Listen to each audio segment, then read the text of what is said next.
Hello, it's Lindsay Elliott from lindsayelliott.co.uk, wellbeing coach. Good afternoon. So today I wanted to talk about what if thinking, because this is a flavour of thinking that we all experience. At some point in our lives, our mind jumps into the future and asks lots of what if questions. But what I have found in my own experience this week with all of the many sudden changes that are going on in our world with coronavirus, that I had a couple of days of very intense, a lot of what if thinking.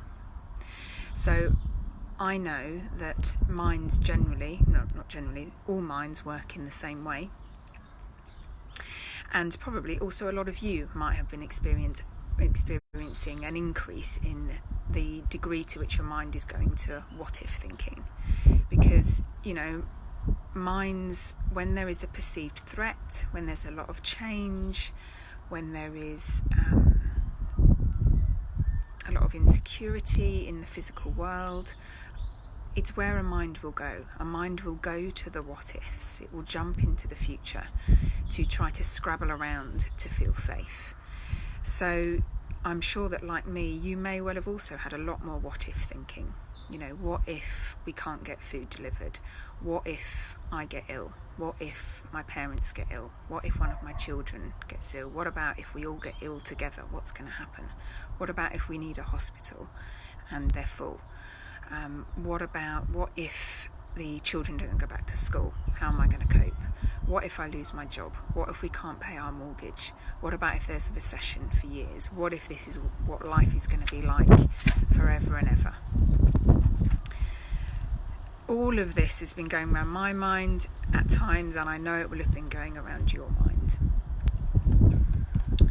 But what I also know, and what has also really helped me, is when I woke up to it. So I got quite engrossed in it for a couple of days, and not all the time, because minds can never actually fixate on one thing. Was to see that this thinking was going on, and it, brought with it feeling, because, we're always feeling our thinking. So I spent a couple of really anxious days, as I'm sure you have too. But what it's really good to know is that this thinking doesn't have to be paid attention to.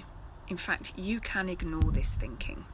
So any time that you get a lot of this sort of what if thinking, it's not telling you about what is happening in your moment, in your reality right now. It is your mind jumping ahead to all of the possible scenarios of it could be this, it could be this, it could be this, and your mind is trying to work out a way to what would I do in that situation. And rather than keep on going down the road with your mind of the what if thinking, you've actually got something much better within you that you can rely on, and that is your wisdom. That is the place within you that's always connected to the bigger energy of life, that has seen you through every difficult circumstance in your life so far, and will see you through every single difficult circumstance that you may face in your life to come. And this is true of every single human being on the planet. So you don't need to pay attention to the what if thinking. You can quietly ignore it, you can let it go, you can know that it's just an anxious mind doing what anxious minds do. And you can know that in the moment, your wisdom will tell you exactly how much food you need to buy to last you for the next week, where you might be able to go to get more food if you're running out. It will know what you need to do when you're sick, if you get sick. It will know that you need to rest. It will know if you need to ask for help with your children. It will know when you need to go to hospital, if you need to go to hospital at all. Your wisdom will know what to do if you lose your job. Your wisdom will know what to do if you can't pay your mortgage. And it will know what to do if there's a recession, because wisdom is in the moment. So your wisdom doesn't tell you about next week. It doesn't tell you about next year, it doesn't tell you about next month, but you can rely on your wisdom being here in this very moment to answer whatever you are faced with. And if you take some time to reflect, I think you'll see that anything difficult that you have ever faced, sorry, I'm getting a bit cold because I'm in the shade, your wisdom was there with you, and it guided you in every moment when you weren't caught up in your busy head about things. And it's okay to be there. We're human, we're going to go there. But what I would really like you to have a look within yourself is that you don't have to spend so much time up in that worried what if thinking, that you can gently lay that aside and your wisdom will speak to you. You know, it's a bit like when we're actually faced with a real threat, say like we're just about to be run over by a car, our personal thinking, our mind will go blank and our body moves, because that's the innate life force within us, that's the wisdom within us that keeps us safe. And that's exactly true, that if you start to get unwell, if you lose your job, that innate life force, that wisdom will kick in when you need it and will be there to guide you. And the other thing that I just want to say about the what if thinking is, obviously, and it's quite obvious, it really pulls us away from the present moment.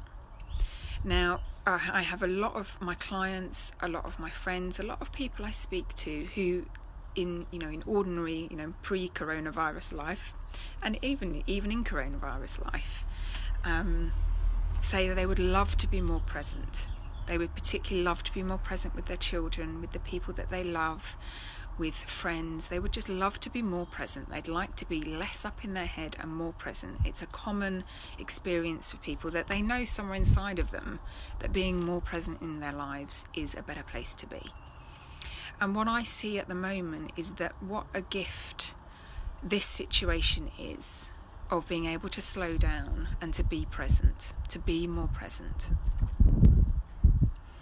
And the what if thinking is always just pulling us into some scary imagined future and taking us away from this very moment, which for the vast majority of us, our lives are still pretty much the same. We're still making the dinner, we're still doing our work maybe in a different location, we're still making the beds, we're still watching TV.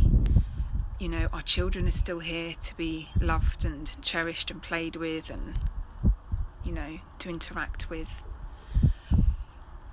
And if this time in our lives isn't one of the biggest invitations to be present, to be as present as we can be, to not get caught up in the machinations, the rumblings of what's going on up here, and to know that it's safe to let that go because we've got this inner guidance system and we can just be present here now, then I don't know when in another period of our lives we're ever going to get this opportunity again. So I would just really encourage you to see that in this moment, all is well, that you have everything you need in terms of guidance within you, and that when your mind starts what-ifing, when you start feeling anxious and worried, it's okay just to turn away from that, because there aren't any answers there. Our minds think there are answers there, but there isn't. More thinking about it is not going to help, because you have the instant wisdom that you'll need in the moment to see you through anything. And just see where you can, slowly start to be more present to what is in front of you, because in reality we don't ever know. The future is an illusion, the past is an illusion, it's not real anymore. We only ever actually have this moment. We just believe that we have the future, and we believe that we can do something about the past, and we can't. We can only ever have this moment, and this moment, and this moment, and this moment. So it was lovely to be here with you today. I hope you've also got some sunshine, and I will record some kind of video next week as well. So take care and be well, and I'll look forward to speaking to you soon. Bye bye.